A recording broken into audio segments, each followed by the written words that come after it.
Shirama. My gosh, you're part of another group that you weren't the part of.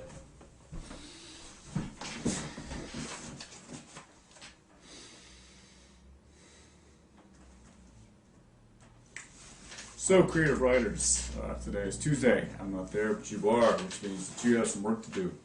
Today you're going to be working with sonnets, which is a type of poetry, and you're doing the poetry unit, so get used to it.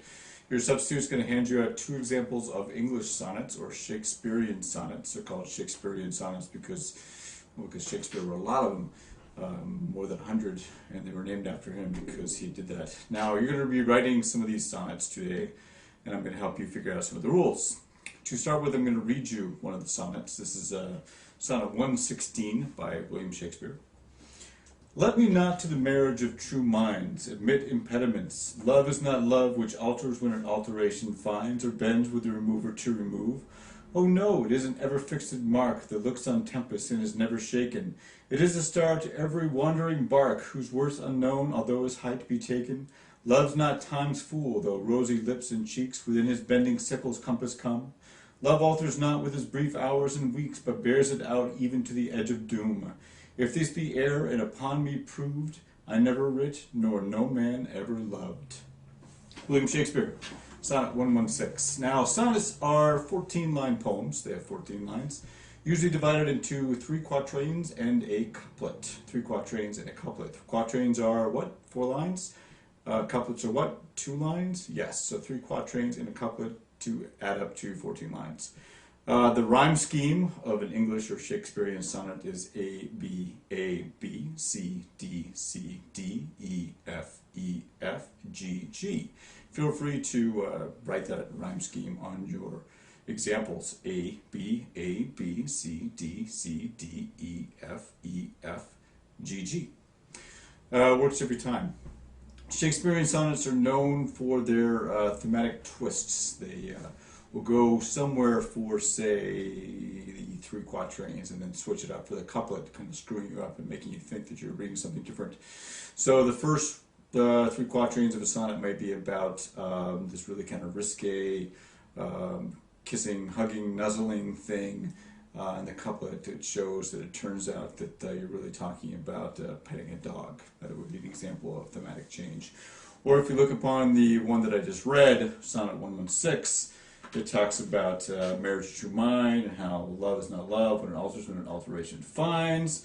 But it turns out he's saying that, this is the way it really is, and I really do have true love for you, even though, it doesn't seem like I did by whatever I was just writing about. So, A, B, A, B, C, D, C, D, E, F, E, F, G, G is your rhyme scheme. Now, your meter. Now, your meter in a sonnet, or Shakespearean sonnet, or English sonnet, as some people call it, is divided up into metric feet. Metric feet. This is a shoe, not a foot, but you get the idea. And a metric foot basically tells you how many of these steps you need to take to get to the end of the line. Now, the metric feet in sonnets are iambic. They're I-am, I-A-M-B, I-ams. And they're made up of 2 syllables. These 2 syllables, like hello is a natural I-am. It's unstressed and stressed. So if I say hello, I'm saying hello. You see me going up at the end? My eyebrow goes up and going up. Hello, right? Like that. That's an I-am, a natural I-am. So if I say hello, hello, hello, right? That is 3 I-ams. If I go hello, hello, hello, hello, hello, that's 4 I-ams. When I have 4 I-ams, I'm actually dealing with iambic quadrimeter, which is what a lot of Robert Frost is written into. If he says, whose woods these are, I think I know, his house is in the village though. See, those are 2 lines of 4 I-ams each. Whose woods these are, I think I know, his house is in the village though. Now, you hear it goes up on the end like this. Whose woods these are, I think I know, his house is in the village though. You hear that? You should. When you read it, you're not necessarily going to state it quite that profoundly, but the rhythm is there anyway. So one way you can also hear, say, Robert Frost, iambic quadrimeter, is you can say it in military cadence. If you've ever listened to like a military movie when they're going like da da da da da da sound off, you can do that with iambic quadrimeter. Whose woods these are, I think I know. His house is in the village though. He will not see me stopping here to watch his woods fill up with snow. Sound off. You get the picture. Now add 2 more syllables or 1 more iambic foot, and you will get iambic pentameter, which is what Shakespeare wrote most of his stuff in. It's 5 iambs, or 10 syllables, and that's what you're going to be writing your poems in. Each line has to have 10 syllables to be a sonnet, a Shakespearean sonnet. Any questions about that? Well, it's too bad I'm not really there, so you're going to have to rely on the handouts I gave you, which are actually pretty good. But if you focus on hello, hello, hello, hello, hello, hello, hello, hello, you've got an iambic pentameter. Another one might be today. You don't go today, you go today. Today, today, today, today, today, today.